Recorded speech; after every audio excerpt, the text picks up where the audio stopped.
Welcome to my YouTube channel. आज की video में हम बात करेंगे बाबर आजम के बारे में। टी20 वर्ल्ड कप में पाकिस्तानी टीम की नाकस कारकर्दगी के बाद बहुत से चैनल्स पर बैठने वाले तज्जियाकार और साबिक क्रिकेटर्स ने बाबर आजम पर तनकीद करना शुरू कर दी है, और इसके अलावा कई सहाफ़ियों ने भी बाबर आजम पे तनकीद करना शुरू कर दी है। एक सहाफ़ी ने तो बाबर आजम पे ये इल्ज़ाम भी लगाया है कि उन्होंने मैच फिक्सिंग की है। तो इस वीडियो में हम इस सारे मौजू पर बात करेंगे। सबसे पहले बात करें बाबर आजम के कैरियर में उसके जो रिकॉर्ड हैं बाबर आजम के, उसके हवाले से। तो सबसे पहले टी20 की बात करते हैं। तो टी20 इंटरनेशनल में Babar Azam leading international run scorer है। टी20 कैरियर में सबसे ज़्यादा रन स्कोर बाबर आजम ने किए। हालांकि इसमें विराट कोहली का नाम भी होना चाहिए था, क्योंकि बाबर आजम ने अपने कैरियर का आगाज़ 2016 में किया और विराट कोहली ने अपने कैरियर का आगाज़ जो है वो 2011 में किया था। 2010 में टी20 का बल्कि विराट कोहली ने कैरियर का आगाज़ कर लिया था। उसके अलावा रोहित शर्मा का भी नाम आ सकता था। रोहित शर्मा 2007 से टी20 वर्ल्ड कप भी खेल रहे हैं। अब तक रोहित शर्मा ने जितने भी वर्ल्ड कप हुए हैं सारे खेले हैं, और उसके अलावा 2007 से regular Rohit Sharma Indian team का हिस्सा है, लेकिन लीडिंग रन स्कोरर हैं टी20 में जो वो बाबर आजम है। उसके बाद बात की जाए बाबर आजम की बारे में, ये बात की जाती है कि बाबर आजम लेग स्पिनर जो हैं उनके खिलाफ अच्छा परफॉर्म नहीं करते, और ये मैं आपको बताऊं कि लेग स्पिनर में जो एवरेज है ना सबसे ज़्यादा वो है सचिन तेंदुलकर की। उसके बाद अगर दूसरे नंबर पर लेग स्पिनर की वाले से एवरेज है तो वो सबसे ज़्यादा एवरेज बाबर आजम की है। 93.75 की एवरेज है बाबर आजम की लेग स्पिनर के खिलाफ। 750 रन किए हैं और 8 बार आउट हुए हैं। 93 की एवरेज है बाबर आजम की लेग स्पिनर के खिलाफ। और उसके बाद दूसरी बात की जाए कैप्टन्स जिन्होंने 2500 प्लस रन्स किए हैं, इंटरनेशनल रन्स किए हैं एक कैलेंडर ईयर में, यानी कि एक साल में 2500 प्लस रन्स जिन कैप्टन्स ने किए हैं उनमें सिर्फ 3 नाम हैं। पहले नंबर पे रिकी पॉन्टिंग जिन्होंने 2005 में as a captain 2500 plus runs किए थे, और दूसरे नंबर पे हैं विराट कोहली जिन्होंने 2017 और 2018 में as a captain 2500 plus runs किए थे, और तीसरे नंबर पे हैं बाबर आजम जिन्होंने एज अ कैप्टन 2022 में 2500 प्लस रन्स किए थे। हालांकि बहुत से लोग ये कह रहे हैं कि बाबर आजम एज अ कैप्टन अच्छा परफॉर्म नहीं कर रहे, तो ये रिकॉर्ड कहाँ से आ गया कि बाबर आजम ने as a captain 2500 plus runs किए हैं, और ये सिर्फ 3 बंदे हैं जिन्होंने 2500 plus runs as a captain किए हैं इन अ कैलेंडर ईयर। एक साल में, पूरे कैरियर में नहीं, एक साल में अपने कैप्टन होने के साथ साथ 2500 प्लस रन्स किए हैं। इसमें कोई भी पाकिस्तानी या कोई भी इंडियन एक है, एक ऑस्ट्रेलियन है, और कोई भी प्लेयर शामिल नहीं है। उसके अलावा बात की जाए most 50 plus score as a captain in a year, एक साल में मोस्ट 50 प्लस स्कोर, उनमें पहले नंबर पे है रिकी पॉन्टिंग 24, उन्होंने 50 प्लस रन्स किए थे 2005 में। दूसरे नंबर पे फिर बाबर आजम है, 2022 में उन्होंने 24 50 प्लस रन्स किए थे। तीसरे नंबर पर मिसबाउल हक हैं, उन्होंने 2013 में 22 50 प्लस रन्स किए थे, और चौथे नंबर पे हैं विराट कोहली जिन्होंने 2017 में 21 50 प्लस रन्स किए थे। इनमें भी दूसरे नंबर पर बाबर आजम है। ये एक साल में as a captain 50 plus runs की बात हो रही है, और लोग कहते हैं, पाकिस्तानी क्रिकेटर कहते हैं कि बाबर आजम एज अ कैप्टन अच्छा परफॉर्म नहीं करते। उसके बाद फिर टी20 के रिकॉर्ड की बात की जाए तो बहुत से क्रिकेटर ये भी कहते हैं कि बाबर आजम टी20 का बैट्समैन नहीं है। तो टी20 की बात की जाए तो most day spend as a number 1 टी20 बैटर इन द वर्ल्ड, दुनिया में टी20 इंटरनेशनल नंबर 1 टी20 इंटरनेशनल बैटर ज़्यादा देर कौन रहा है? पहले नंबर पे है बाबर आजम जो 1014 दिन टी20 में नंबर 1 बैट्समैन रहे हैं, और दूसरे नंबर पे हैं विराट कोहली 1013 दिन रहे हैं, और तीसरे नंबर पे हैं इंग्लैंड के केविन पैटरसन जो है कि 729 दिन रहे हैं। इसमें भी बाबर आजम पहले नंबर पे हैं टी20 में। T20 में नंबर 1 बैट्समैन 1014 दिन रहे हैं। तो कुछ लोग कहते हैं कि बाबर आजम T20 के बैट्समैन नहीं हैं। उसके बाद बात की जाए सेंचुरियों के हवाले से, तो लगातार एक साल में 3 सेंचुरी स्कोर करना। 2016 में वेस्ट इंडीज़ के खिलाफ बाबर आजम ने 3 लगातार सेंचुरीज की थी, ठीक है। उसके अलावा 2022 में फिर बाबर आजम ने 2 न्यूजीलैंड और तीसरी वेस्ट इंडीज़ के खिलाफ लगातार सेंचुरी स्कोर की थी, ठीक है। उसके बाद बात की जाए बाबर आजम की highest batting average in T20 में बैटिंग एवरेज की बात की जाए तो पहले नंबर पे हैं बाबर आजम, जिनकी 54.21 की एवरेज है T20 में, पहले नंबर पे हैं। दूसरे नंबर पे हैं इंडिया के विराट कोहली, जिनकी 50 की एवरेज है। तीसरे नंबर पे हैं KL राहुल, जिनकी 42 की एवरेज है। चौथे नंबर पे हैं JP डूमनी, जिनकी 38 की एवरेज है। और 5वें नंबर पे हैं माइक हसी, जिनकी 37 की एवरेज है। यहाँ पर भी बाबर आजम पहले नंबर पे हैं। T20 इंटरनेशनल में बैटिंग एवरेज, ये इंटरनेशनल की बात हो रही है, ये लीग्स क्रिकेट की या फिर डोमेस्टिक क्रिकेट की नहीं बात हो रही है, इंटरनेशनल की बात हो रही है। और उसके बाद बात की जाए highest batting average in successful run chase में हाईएस्ट बैटिंग एवरेज, वो भी सक्सेसफुल रन चेज में, ठीक है। पाकिस्तान में ODI में highest batting average in successful run chase में पहले नंबर पर कौन है? बाबर आजम। 29 इनिंग में 1545 रन बाबर आजम ने स्कोर किए हैं और 81.31 की एवरेज है बाबर आजम की, और 500 है इसमें, ठीक है। और क्रिकेटर कहते हैं कि बाबर आजम की एवरेज नहीं है, Babar Azam match winner player नहीं है। ये हाईएस्ट एवरेज है बाबर आजम की पाकिस्तान में 81 की। इसके नज़दीक भी पाकिस्तान का कोई भी बैट्समैन नहीं है। अब्दुल रज़ाक हैं दूसरे नंबर पे, जिनकी 68 की एवरेज है, यानी कि 13 रन कम है, 13 रन की एवरेज कम है। 13 रन की एवरेज बहुत ज़्यादा एवरेज होती है। तीसरे नंबर पर मिसबाउल हक हैं, ठीक है। और ये टीवी चैनल पर बैठकर बातें करते हैं कि बाबर आजम मैच विनर प्लेयर नहीं है। उसके बाद अब बात की जाए बाबर आजम के रिकॉर्ड के हवाले से, बाबर आजम की अचीवमेंट के हवाले से। ICC ODI cricketer of the year 2021 में Babar Azam ICC ODI cricketer of the year थे। दूसरे नंबर पे ICC ODI cricketer of the year 2022 में, अगेन 2022 में Babar Azam ICC cricketer of the year थे। ICC cricketer of the year 2022 में फिर थे। ICC ODI cricketer of the year 2021 में थे। ICC ODI cricketer of the year 2022 में थे। ICC cricketer of the year 2022 में ICC cricketer of the year भी थे, ठीक है। उसके बाद पाकिस्तान में सितारा इम्तियाज से भी बाबर आजम को नवाजा गया। उसके अलावा most hundreds as a Pakistani captain, Pakistan में जितने भी कैप्टन गुजर चुके हैं उनमें सबसे ज़्यादा 100 बाबर आजम के हैं, ठीक है। उसके अलावा T20 में भी सबसे ज़्यादा 100 पाकिस्तान में जितने भी कैप्टन गुजर चुके हैं बाबर आजम के हैं। उसके अलावा तीसरे नंबर पे सबसे ज़्यादा T20 वर्ल्ड कप में as a captain run Pakistan के बाबर आजम के हैं। वर्ल्ड में सबसे ज़्यादा एज अ कैप्टन जो रन्स हैं वो बाबर आजम के हैं T20 वर्ल्ड कप में। और बात करते हैं कि वर्ल्ड कप का बाबर आजम बैट्समैन ही है।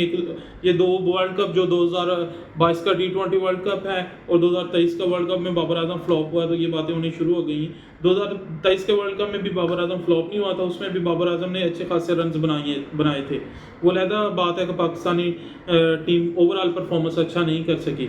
उसके अलावा प्लेयर ऑफ द मंथ की बात की जाए तो 3 बार बाबर आजम है प्लेयर ऑफ द मंथ है। ये है बाबर आजम की अचीवमेंट। उसके बाद T20 international runs as a captain in a calendar year, ये बात हो रही है एक साल में। वो पीछे बात हो रही थी ODI में, ये T20 में एक साल में एज अ कैप्टन सबसे ज़्यादा जो रन्स किए हैं ना वो बाबर आजम ने किए हैं। 834 रन्स किए हैं बाबर आजम ने। बात करते हैं बाबर आजम T20 का बैट्समैन नहीं है, और एज अ कैप्टन उसने 834 रन एक साल में किए हैं T20 में। और ये नज़दीक भी कोई नहीं है बाबर आजम के वर्ल्ड में, दुनिया क्रिकेट में कोई भी कैप्टन बाबर आजम के नज़दीक नहीं है। दूसरे नंबर पे महमूदुल्लाह हैं, जिन्होंने 2021 में 483 रन किए थे।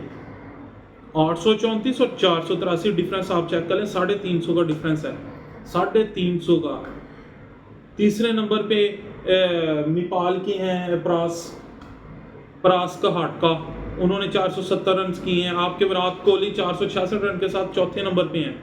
एरन फिंच 459 रन के साथ 5वें नंबर पे हैं। और बात होती है T20 का, बाबर आजम बैट्समैन नहीं है। और उसके अलावा केयरिंग टीम के हवाले से बात की जाए कि हाईएस्ट रन्स जो किसी प्लेयर के एक टीम में होते हैं ना, उनमें दूसरे नंबर पे बाबर आजम, फिर आपका बाबर आजम दूसरे नंबर पे आ गया है। ये रिकॉर्ड की बात हो रही है ओवरऑल, ये लीग्स हों या इंटरनेशनल हों। पहले नंबर पे डेविड वार्नर, जिन्होंने सनराइजर्स हैदराबाद के लिए 28% रन्स किए हैं। अकेले प्लेयर ने 28% रन्स किए हैं डेविड वार्नर ने सनराइजर्स हैदराबाद के लिए। और दूसरे नंबर पे इंटरनेशनल क्रिकेट में बाबर आजम ने पाकिस्तान के लिए 96.97 की है एवरेज के 97% रन्स किए हैं, 26.97, यानी कि 27% लगा लें, 27% रन्स सिर्फ बाबर आजम के हैं पाकिस्तान इंटरनेशनल क्रिकेट में। तीसरे नंबर पे फिर बाबर आजम है कराची किंग के लिए, उन्होंने 25.17% रन्स किए हैं। क्रिस गेल 24.84% रन्स के साथ चौथे नंबर पे आरसीबी में। और इंडिया में 24.29% की हैं इंडिया में विराट कोहली के, इंडिया की टीम के लिए उन्होंने रन्स किए हैं। यहाँ पर भी दूसरी और तीसरे स्पॉट पे बाबर आजम है। और बोला जाता है बाबर आजम T20 का बैट्समैन नहीं है, ये बाबर आजम के रिकॉर्ड्स हैं। और अब मैं बात करता हूँ एंड पे, ये मैंने पहले आपको सारे रिकॉर्ड्स के बारे में बता दिया, अब बात करते हैं साबिक क्रिकेटर्स की। तो ये मैं पूछना चाहता हूँ उन क्रिकेटर से, ठीक है, कि जो चैनल्स पे आके बातें करते हैं कि जी बाबर आजम बैट्समैन नहीं है या फलां बैट्समैन नहीं है, पाकिस्तान टीम अच्छा खेल, क्या वो मुझे बताएं कि वो नहीं खेले इंडिया के खिलाफ? पाकिस्तान वर्ल्ड कप में जीत नहीं सका। बाबर आजम की कप्तानी में पहली बार जीता है 2021 में पाकिस्तान, 2021 में पहली बार बाबर आजम की कप्तानी में, वो भी 10 विकेटों से पाकिस्तान जीता है। उसके बाद जितने भी मैच पाकिस्तान के इंडिया के साथ हुए हैं ना, वो फंस के हुए हैं। इजी कोई भी मैच नहीं जीता इंडिया पाकिस्तान से, वन साइडेड मैच कोई भी जीता नहीं पाकिस्तान से इंडिया। और साबिक क्रिकेटर सारे बैठ के टीवी चैनल पे बाबर आजम को बुरा कह रहे हैं कि बाबर आजम परफॉर्म नहीं करता, बाबर आजम कैप्टन अच्छा नहीं है, ये इनसे बर्दाश्त नहीं। बाबर आजम, सीधी बात बताऊं, उनसे किसी से बर्दाश्त नहीं हो रहा कि बाबर आजम इतना सक्सेसफुल हो गया है, वो किसी से उसकी बर्दाश्त नहीं हो रही इतनी कामयाबी। इसलिए सारे टीवी चैनल पे आके ये बोल रहे हैं कि बाबर आजम बैट्समैन नहीं है, बाबर आजम प्लेयर नहीं है। बाकी तो तुम इंडिया को कोई हरा नहीं सका। बाबर आजम की कप्तानी में पहला मैच आप जीते हैं वर्ल्ड कप में 2021 में, तो ये सारे बातें करते हैं बाबर आजम को। कई ऐसे हमारे लेजेंड क्रिकेटर भी हैं जो वर्ल्ड कप नहीं जीत सके, लेकिन वो आज आप टीम को बातें कर रहे हैं। या तो वो खुद जीते होते तो फिर बातें करते तो पता भी चलता कि यार ये बातें कर रहे हैं, ये जीते हुए हैं। इंडिया से कोई भी नहीं जीता, इंडिया से छोड़े वर्ल्ड कप नहीं जीता हुआ। चले, बाबर आजम की कप्तानी में आपने एक सेमीफाइनल खेला है, दूसरे T20 वर्ल्ड कप का फाइनल खेला है, अब यार बातें कर रहे हैं। कम से कम ये न्यूजीलैंड की क्रिकेट को देखें। न्यूजीलैंड की क्रिकेट का पिछले तकरीबन 4-5 इवेंट जो बड़े हुए हैं, वर्ल्ड कप हुए हैं, उनमें कैन विलियमसन ने न्यूजीलैंड की क़यादत की है और वो हर टूर्नामेंट हारा है, लेकिन किसी ने नहीं बात की। 2023 में आपको याद हो 401 रन का हदफ दिया था पाकिस्तान को, और पाकिस्तान ने वो DLS मेथड के तहत पाकिस्तान ने वो मैच जीत लिया। 402 करने थे, वो मैच जीत लिया था, ठीक है। न्यूजीलैंड से जीता था वो मैच, वो लहदा बात है, पाकिस्तान बाहर हो गया था। न्यूजीलैंड से वो मैच जीते। न्यूजीलैंड के तो किसी बंदे को देखा नहीं वो कैन विलियमसन को टारगेट कर रहा हो, उनको बोल रहा है ये अच्छा नहीं है। अभी अफगानिस्तान ने कैसा बुरा हराया है न्यूजीलैंड को, लेकिन कोई नहीं बोला। ऑस्ट्रेलिया की क्रिकेट क्यों इतनी अच्छी है, वो टीवी चैनलों पे आके ऐसे बातें नहीं करते, वो अपनी परफॉर्मेंस पे ध्यान देते हैं। ये मैं वीडियो बनाना चाहता नहीं था, इस मौजू पे आना ही नहीं चाहता था, लेकिन मजबूरन जो इतने के सबसे पहले तो PCB को बैन करना चाहिए कि कोई भी क्रिकेटर जो है वो टीवी चैनलों पे आके बैठ के अपनी ही क्रिकेट को तबाह नहीं करेगा। ये सारे क्रिकेट को तबाह कर रहे हैं, टारगेट कर रहे हैं प्लेयरों को। ये होना ही नहीं चाहिए, ये ख़त्म होना चाहिए कि PCB को एक्शन लेना चाहिए कि कोई भी क्रिकेटर आकर टीवी चैनलों पे बैठ के ऐसा ना करें। साबिक क्रिकेटर बैठ जाएं, जो रिटायर हो चुके हैं वो बैठें, लेकिन जो प्लेयर अभी खेल रहा है, अभी रिटायर नहीं हुआ, उनको बैठने की इजाज़त ही नहीं होनी चाहिए। वो बैन होने चाहिए, वो किसी भी टीवी चैनल पे नहीं आके बैठ सकते ऐसे तजज़िये करने के लिए। वो खुद क्या करके आए हैं, खुद उन्होंने बहुत अच्छी परफॉर्मेंसें दी हों तो फिर वो बोलें। और दूसरी बात की जाए, पाकिस्तान के एक सहाफ़ी हैं, उन्होंने बाबर आजम पे इल्ज़ाम लगा दिया है जी बाबर आजम मैच हारा है यूएसए से, मैच फिक्सिंग की है बाबर आजम ने, और उसके बाद ईट्रॉन जीटी ली है बाबर आजम ने, और फलां पता नहीं क्या क्या गिनवा रहा था। तो पीसीबी को इसके ख़िलाफ़ भी एक्शन लेना चाहिए कि ये इसने जो इल्ज़ाम लगाया है, पहली तो बात ये गलत इल्ज़ाम लगाया।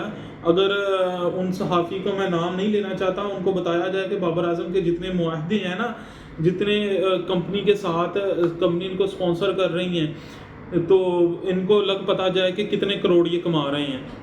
3.5 करोड़ तो बाबर आजम की पीएसएल की सैलरी थी। ईट्रॉन जीटी क्या वो ईट्रॉन जीटी कई ले रहे बाबर आजम, और अब ये बातें करते हैं बाबर आजम कर रहा है। असल में सही बात यह, बाबर आजम जैसा world class batter Pakistan deserve ही नहीं करता। सही बात है ये, बाबर आजम जैसा वर्ल्ड क्लास बैट्समैन, जिसको दुनिया के जो वर्ल्ड बैट्समैन, अच्छे बैट्समैन हैं, दुनिया के जो अच्छे प्लेयर हैं, वो कहते हैं कि बाबर आजम वर्ल्ड क्लास प्लेयर है। वे पाकिस्तान के ये, अब मैं क्या बोलूँ इनके, ये पाकिस्तान में बैठ के अपने ही प्लेयर को गालियाँ दे रहे होते हैं, अपने ही प्लेयर को बुला बुला कह रहे होते हैं कि ये प्लेयर नहीं है। असल में ये पाकिस्तान में हम जैसे लोग बाबर आजम जैसे वर्ल्ड क्लास बैट्समैन को, एक लेजेंड को अफोर्ड ही नहीं कर सकते। ये हम इतने हैं ही नहीं कि बाबर आजम जैसा वर्ल्ड क्लास बैटर पाकिस्तान में हो। इंडिया में विराट कोहली की कैप्टनसी में इंडिया बहुत मैचेस हारा, एक भी इवेंट नहीं जीता, लेकिन उन्होंने कोई भी विराट कोहली के ख़िलाफ़ नहीं आया। लेकिन ये बाबर आजम अगर ये हार गया तो सारी आ गए हैं बाबर आजम के ख़िलाफ़। और मैनेजमेंट की बात करें तो बाबर आजम का दे के क्या भेजा था इन्होंने, मिडल ऑर्डर का आपके पास बैट्समैन कोई नहीं है। ओपनर को आप 2 डाउन खिला रहे हैं, फखर उस्मान को चौथे नंबर पे आपको ओपनर को खिला रहे हैं। दूसरे नंबर पे उस्मान खान, जिसका आपने यूए के कॉन्ट्रैक्ट कैंसिल करवा के ले आए हैं, वो बेचारा फिर फ्लॉप हो गया है सारा, वहाँ से भी गया यहाँ से भी गया। वो इफ्तिखार अहमद चाचा को खिला रहे हैं, जिसको ना पता है लेग साइड पे के अलावा उसके पास कोई शॉट ही नहीं है। अगर आपने अच्छे बैट्समैन दिए होते हैं तो फिर आप बातें करेंगे ये मैनेजमेंट ही हमारी गलत है। बाकी बहरहाल बाबर आजम के हम साथ हैं, और पीसीबी से हमारा ये मुतालबा है कि पीसीबी ये जिस सहाफ़ी ने बात की है बाबर आजम के ख़िलाफ़ कि इल्ज़ाम लगाया बाबर आजम के, उस पर एक्शन लिया जाए और उसको सख्त से सख्त सज़ा हो, क्योंकि ये बाबर आजम हमारा पाकिस्तान का असासा है। इन्होंने पाकिस्तान के लिए बाबर आजम ने सर्व किया है, वो लेजेंड है एक, उन पे आज इल्ज़ाम लगा रहे हैं, ये अच्छी बात नहीं है।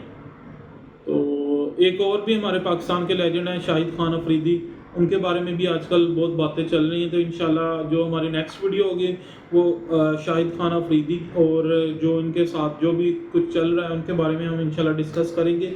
तो मिलते हैं इंशाल्लाह नेक्स्ट वीडियो में। अल्लाह हाफिज़, और चैनल को सब्सक्राइब करना ना भूलिएगा। अल्लाह हाफिज़।